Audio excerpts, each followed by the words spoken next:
Hello everyone, I am Prerna, your mentor for UGC NET English Literature. I hope you all are doing good. आप सभी अच्छे होंगे और आपकी preparation और भी ज़्यादा अच्छी होगी। तो इसी प्रिपरेशन को एज देने के लिए I have come up with a crash course जिसमें हम लिटरेरी थ्योरी के बारे में पढ़ रहे थे। हमने थोड़ा सा न्यू क्रिटिसिज्म का भी इंट्रोडक्शन लिया, तो प्रीवियस क्लास जिसने भी मिस कर दी है, डू नॉट मिस इट, आप उसको देखना। उसमें बहुत ही तरीके के मेमोनिक्स के थ्रू हमने पढ़ाई की और सभी मेंबर्स को याद किया। न्यू क्रिटिसिज्म के जो दो ग्रुप थे, एक ब्रिटिश और एक अपना अमेरिकन, ठीक है। तो हमने लिटरेरी थ्योरी में पढ़ा कि हम कोई भी टेक्स्ट को बहुत सारे लेंसेज के थ्रू पढ़ सकते हैं। वो पोस्ट कॉलोनियल, फेमिनिस्ट, ठीक है, मार्क्सिस्ट, कैपिटलिस्टिक, ये सारे लेंस हो सकते हैं जिन्हें हम लिटरेरी थ्योरी के अंडर ये डिफरेंट सेक्शन है वो हम पढ़ेंगे। उसी तरीके से दो ग्रुप हैं जिन्हें हमने मेमोनिक से याद किया था। कैसे किया था, let's see, let's have a look at it.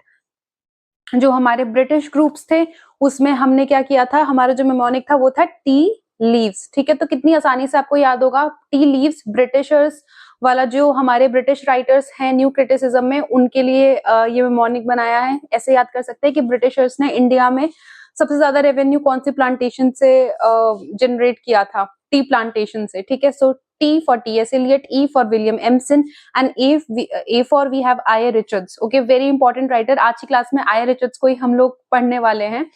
और उसके बाद हमारे अमेरिकन राइटर्स हैं। अमेरिकन राइटर्स में हमने ये मेमोनिक लिया था, that clean black crow sat on Allen's table on Monday, ठीक है। जिसमें हमारा क्या है, क्लीन ब्रूक्स है, आर.पी. ब्लैकमूर है, जॉन क्रो रैंसम, जिनसे लिटरेरी जो न्यू क्रिटिसिज्म पूरा मूवमेंट है 1941 में वो शुरू हुआ है, ठीक है। तो इस तरीके से हमने ये पूरा याद किया था। Wimsatt and then we have Montreux.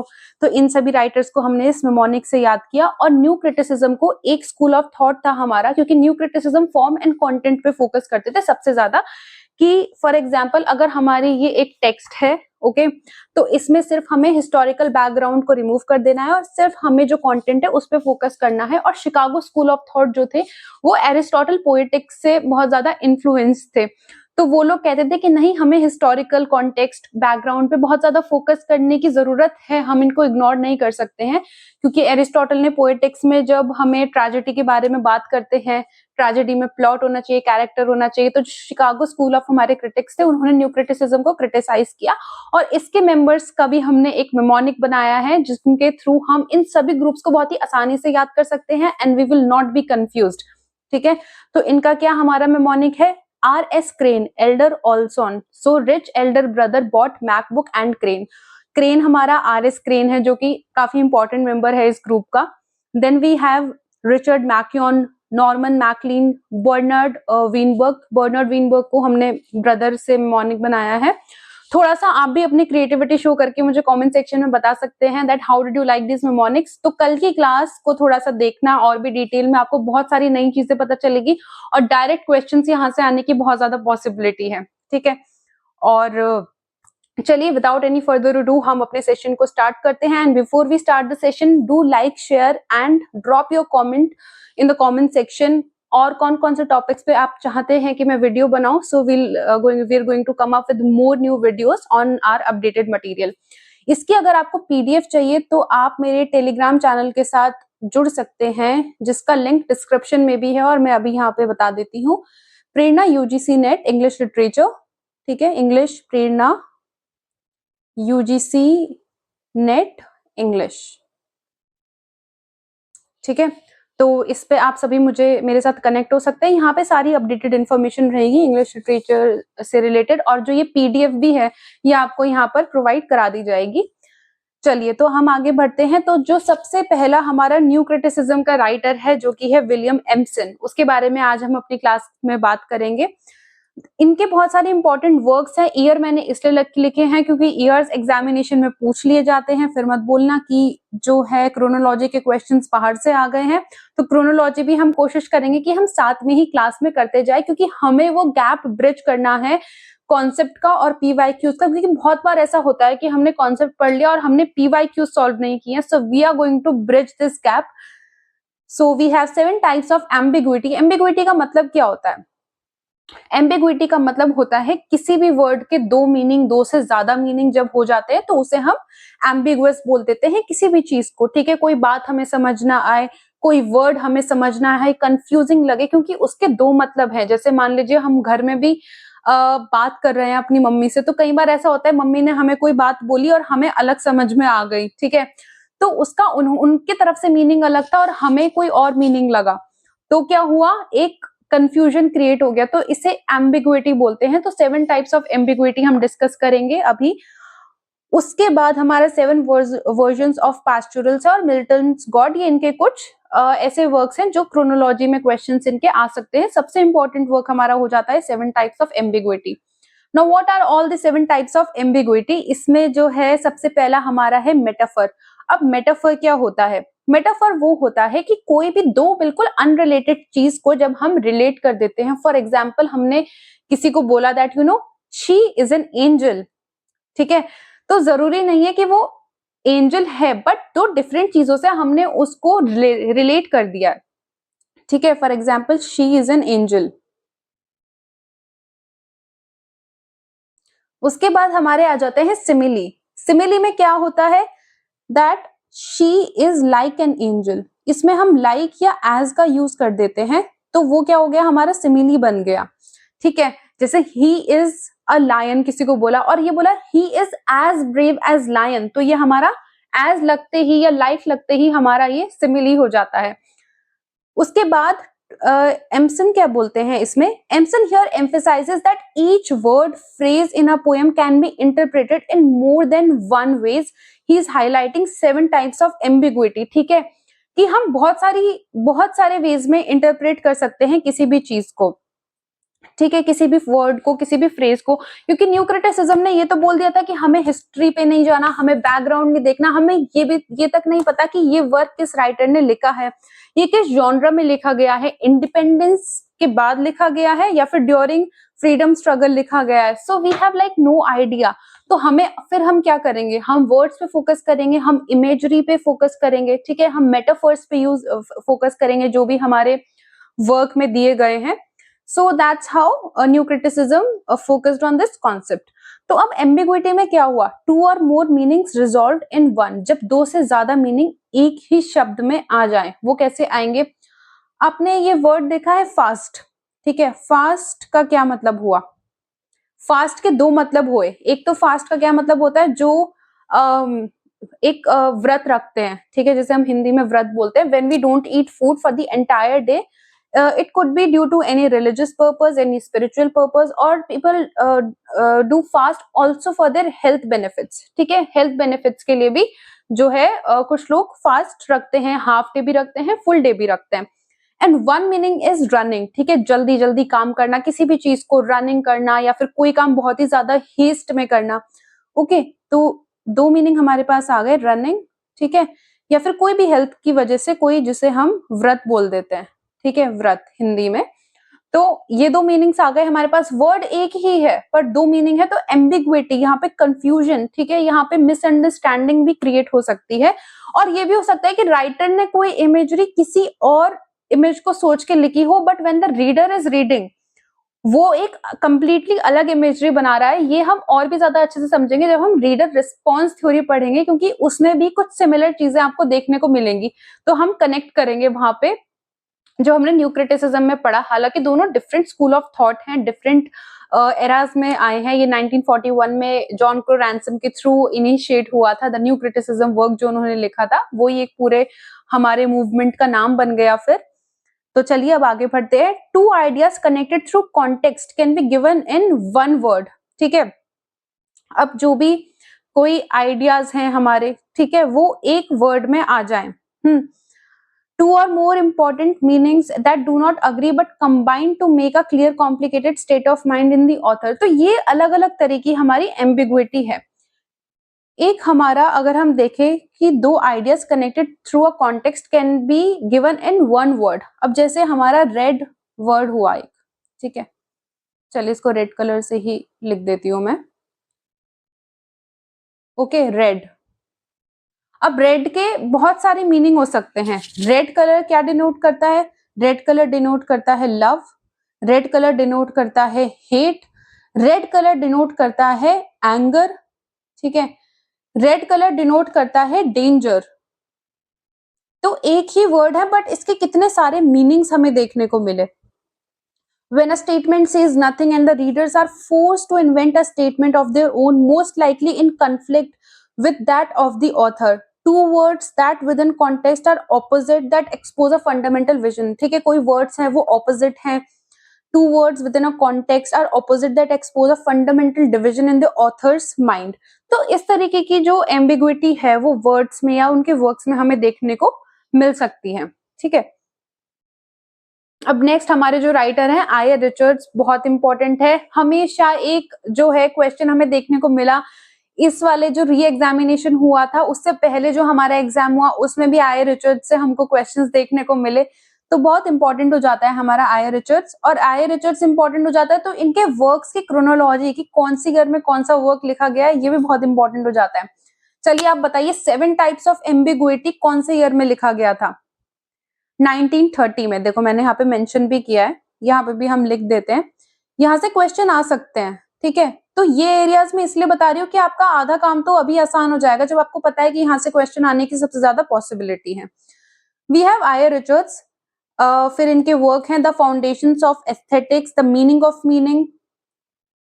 Okay, ये इनके जो वर्क हैं ये इनके एस्थेटिक वर्क्स हो गए हैं. फिर इनके जो साइंटिफिक वर्क्स हैं, साइंटिफिक वर्क हैं इनके principles of literary criticism. Okay, ये इनका वर्क इंपॉर्टेंट है, ईयर भी इंपॉर्टेंट है. Science and poetry, practical criticism का ये जो सबटाइटल है इस पे बहुत बार क्वेश्चन आता है. The study of literary judgement 1929 में पब्लिश हुआ है. द फाउंडेशन ऑफ एस्थेटिक्स किसके साथ लिखा गया है? जे वुड के साथ लिखा गया है. ओके, तो ये सारी छोटी छोटी चीजें हैं जो आप जब पढ़े तभी अगर आप थोड़ा सा फोकस कर ले तो it will become easy for you. चलिए अब अपने हम नेक्स्ट कॉन्सेप्ट पे आते हैं आई रिचर्ड्स के, जहां से क्वेश्चंस यहाँ से क्वेश्चंस आएंगे. ठीक है, बहुत बार क्वेश्चन आ चुका है और अभी भी आने की पूरी पॉसिबिलिटी है. जब मैं दिल्ली यूनिवर्सिटी में थी तो हमें तो इसका ये पूरा वर्क पढ़ाया गया था वहां पे. I don't know about other universities, you can tell me in the comment section आपकी यूनिवर्सिटीज में क्या आपने ये पढ़ा. हमने ग्रेजुएशन में ही आई रिचर्ड्स का ये वर्क पढ़ा था. So it has 4 kinds of meaning. तो अब इसमें क्वेश्चन क्या आ सकता है? 4 काइंड्स ऑफ मीनिंग में एक हमारा है sense, feeling, tone and intention. तो ये पूछ लेंगे आई रिचर्ड्स के 4 काइंड्स ऑफ मीनिंग में इनमें which one is not included. अब सेंस, फीलिंग, टोन के अलावा फीलिंग की जगह या इंटेंशन की जगह कुछ और दे देंगे. ठीक है, मूड दे देंगे या फिर कोई भी ऐसा रिलेटेड वर्ड दे देंगे जो आपको लगेगा कि शायद सिमिलर है. पर हमें इसमें क्या करना है? हमें इसमें sense, feeling, tone and I. अब हम इसको भी मेमोनिक से याद करेंगे. इसको हम सिफ्ट से याद करेंगे. सिफ्ट सॉन्ग भी है एक. I don't remember the singer exactly but सिफ्ट सॉन्ग है, पंजाबी सॉन्ग है. ठीक है, देखना एक बार यूट्यूब पे. तो सिफ्ट से हम इसको याद करेंगे. S for sense, I for intention, F for feeling and T for tone. तो क्या होता है जब भी हमें कोई अपना मैसेज कन्वे करना होता है तो हम इन 4 मीडियम के थ्रू कन्वे करते हैं. ठीक है, किसके थ्रू करते हैं? सिफ्ट के थ्रू कन्वे करते हैं. And it is a very good song. ठीक है, so do listen on YouTube. तो देख लेना एक बार, अगर पसंद आए इसके थ्रू मेमोनिक से याद भी हो जाएगा तो दोनों काम हो जाएंगे. तो sense is what we seek to convey to our listeners. ठीक है, जिससे हम अपने लिसनर्स को एक सेंस देते हैं कि हम क्या उनको कहना चाहते हैं, हम अपने वर्क के थ्रू उनको क्या बताना चाहते हैं. Feeling is the attitude. ठीक है, तो अब ये भी आता है, ये भी क्वेश्चन आ जाएगा कि सेंस का क्या मीनिंग होता है. मैच द फॉलोइंग में दे देंगे. Sense is seeking. Okay, seeking to convey to our listeners. अपना मैसेज हम सीख कर रहे हैं, हमें उनको क्या बताना चाहते हैं. फीलिंग क्या हो गई? अपना एटीट्यूड. ठीक है, हमारे मन में एटीट्यूड क्या है कि हम उनको किस लिए बताना चाहते हैं. Towards what we convey is known as feeling. हमारा एटीट्यूड क्या है. ओके, हम किस फीलिंग के साथ, हम पॉजिटिव फीलिंग के साथ बता रहे हैं या नेगेटिव के साथ. अब पॉलिटिशियंस होते हैं, ठीक है, उनको अपना जो है वोट बैंक पूरा भरवाना है. ठीक है, तो उनका क्या फीलिंग हुआ, उनका क्या एटीट्यूड हुआ. अब आप समझ ही गए होंगे. ठीक है, तो इस तरीके से कोई पब्लिक स्पीकर है वो किस एटीट्यूड के साथ, किस फीलिंग के साथ अपनी स्पीच दे रहा है. ठीक है, to influence the mind, to manipulate people. Manipulation का तो खैर पॉलिटिशियंस पे हम थोड़ा सा ज्यादा एप्ट रहेगा. जो पब्लिक स्पीकर है वो तो थोड़ी सी अपना जो है एक प्रभाव डालने के लिए, अपने जो लिसनर्स है उनपे एक इम्पैक्ट डालने के लिए वो पब्लिक स्पीकिंग करता है. ठीक है, tone attitude towards the listeners, ठीक है। अब टोन से क्या हो गया, अब क्या जैसे आप अपने फ्रेंड्स के साथ बात करते हैं, आप अपने टीचर्स के साथ कर सकते हैं। हो सकता है कि कुछ टीचर्स आपके फ्रैंक हो, बट आप सारे टीचर्स से तो वैसे बात नहीं कर सकते जैसे आप अपने फ्रेंड से बात करते हैं, है ना। इवन इन स्कूल, तो स्कूल, इवन इन स्कूल और इवन इन योर कॉलेज, क्योंकि कुछ प्रोफेसर्स हैं, we tend to speak to our elders with certain sense of respect, और जो हमारे फ्रेंड्स हैं हम उनके साथ थोड़े ओपन होते हैं, फ्रैंक होते हैं, तो एक हमारा टोन का डिफरेंस आता है। तो वही टोन की बात यहाँ पर हो रही है कि जो हमारे लिसनर्स है हमारी टोन क्या है। इंटेंशन हो जाता है हमारा एक एम, कि हमारा एम क्या है, कि हम किस इंटेंट के साथ किसी भी poet, aim of the poet, ठीक है, कि पोएट जो है वो किस एम से बात कर रहा है, किस एम से अपनी बुक में लिख रहा है, उसका इंटेंशन क्या है। उसका इंटेंशन एक सस्पेंस क्रिएट करना है, ठीक है, या फिर उसका इंटेंट एक सोशल मैसेज देना है, या फिर उसका एक इंटेंट थोड़ा ह्यूमर क्रिएट करना है, ओके, या फिर लाइट कॉमेडी उसका इंटेंट है, तो वो इंटेंट हो जाता है राइटर्स का, ठीक है। चलिए, उसके बाद हमारे आते हैं two usages of languages, which is one is scientific and the other is emotive.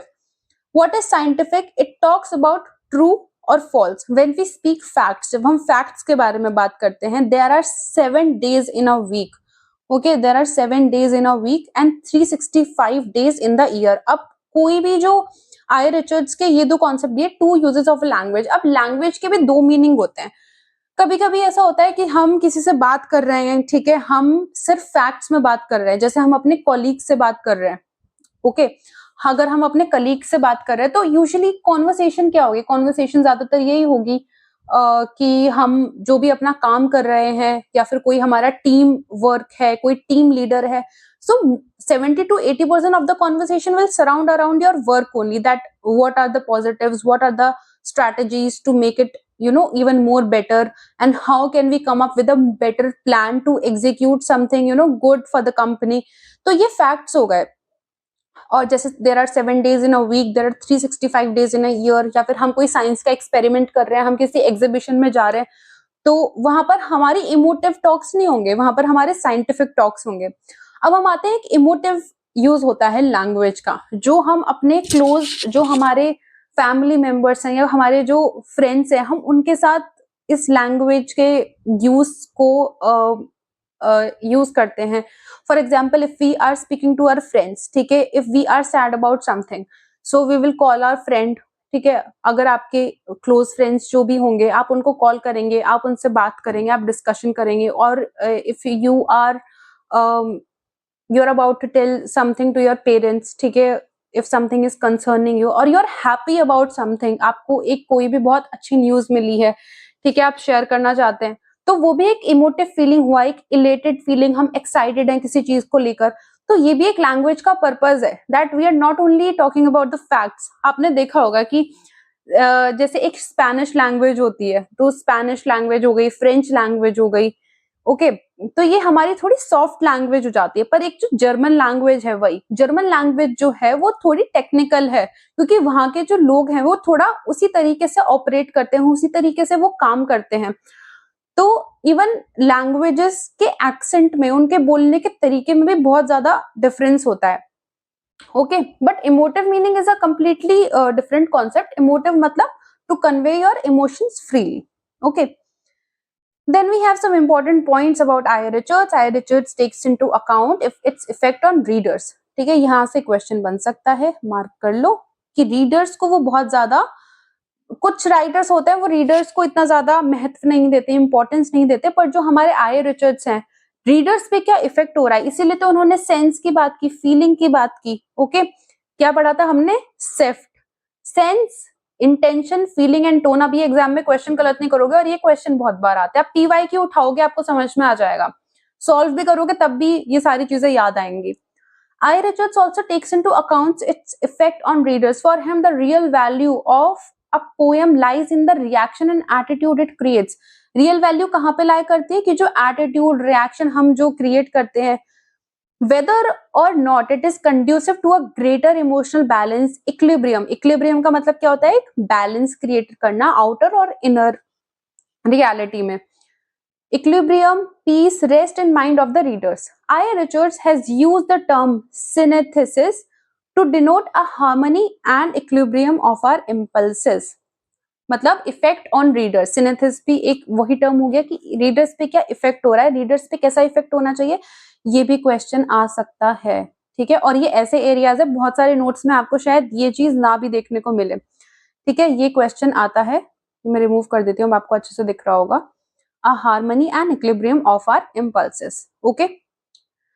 और ये नोट्स आपको मिल जाएंगे, टेक अ स्क्रीनशॉट, देख लो, रट लो, क्योंकि क्वेश्चन आ सकता है। फिर मत बोलना कि आउट ऑफ सिलेबस क्वेश्चंस आ जाते हैं, because I am including some of the pointers जो एग्जाम में पूछे जाते हैं, बट हमारे बहुत सारे नोट्स में इंक्लूडेड कई बार नहीं होते हैं। I will also come up with a video कि मैंने अपने खुद के नोट्स कैसे बनाए जब मैंने प्रिपरेशन की यूजीसी नेट के, and how I crack the examination my first attempt while pursuing my masters. मैंने कौन सी स्ट्रैटेजीज यूज की और किस तरीके से अपने पर्सनल नोट्स बनाए। So I am going to come up with that video, so it can be helpful for you guys as well. जो मेरे नोट्स हैं बाकी मैं उनको अपडेट करके शेयर कर ही रही हूँ टेलीग्राम ग्रुप पे, तो आप वहां से इनको ले सकते हैं, ठीक है। आप मैसेज भी कर सकते हैं वहां पे, जो भी क्वेरीज है आप कमेंट सेक्शन में भी you can drop your queries. Next जो हमारे इंपॉर्टेंट राइटर हो जाते हैं वो हो जाते हैं clean Brooks. Most important works क्या हो सकते हैं इनके, चलिए देखते हैं। तो वेल बॉट अर्न, जिसका क्या सब टाइटल है, क्वेश्चन आ सकता है, studies in the structure of poetry, okay, and year is 1947। क्या हुआ था इस ईयर में, पता ही होगा आपको, बताने की जरूरत नहीं है 1947 में क्या हुआ था। वेल बॉट अर्न, ये इसका सब टाइटल है, ईयर याद कर लेना 1947। अंडरस्टैंडिंग पोएट्री, इनका क्रोनोलॉजी में देख लेना, और लैंग्वेज ऑफ पैराडॉक्स का भी ईयर 1947 है, सेम ही ईयर है, क्वेश्चन आ सकता है यहाँ से। कॉन्सेप्ट्स इनके काफी इंपॉर्टेंट हो जाते हैं, लैंग्वेज ऑफ पैराडॉक्स से काफी सारे क्वेश्चंस भी आते हैं इनके, ठीक है, सब देख लेते हैं इनको।